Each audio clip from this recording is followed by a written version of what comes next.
Drive east of Visalia into the mountains of Tulare County, and everything starts to get really big.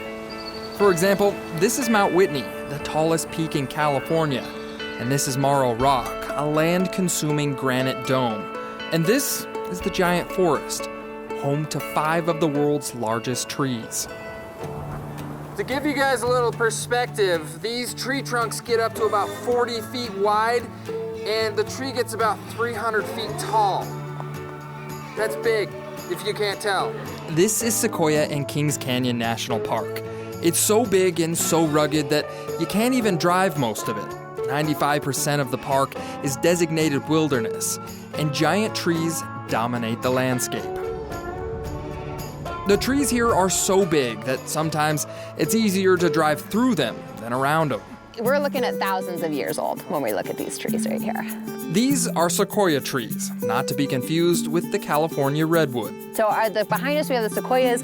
Sequoias grow in the Sierra Nevada mountains, so we're far from the coast. Redwoods grow on the coast. Rebecca Jones is a naturalist with Sequoia Parks Conservancy, and it's her job to point out the small and hidden wonders in this giant park. So there's a sequoia seed. Whoa, that's it. That's gonna... Look what you could grow up and you could be this. When you get older, you could be this. Sequoia National Park is full of hidden gems, literally. Do you want to open the gate? What? Look at that. Yeah. Below the giant sequoias and the towering mountains is something else that's really big. Most of the mountains are granite, but what we're standing inside of right now is a giant boulder of marble. Marble. This is Crystal Cave, a 1.4 million year old cave that's getting bigger.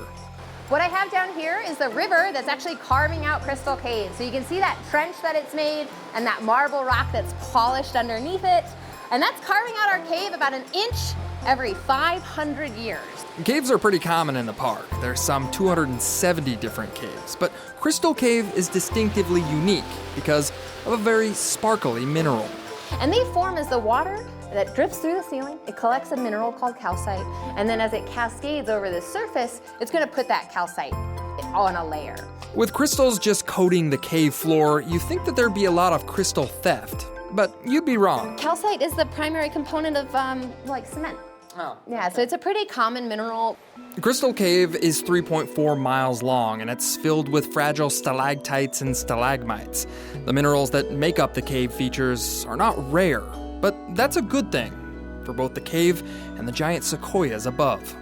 Not all these areas were protected, and if we had found something that had a lot of gold or silver in it, it would have been much harder to protect this place and make it a national park.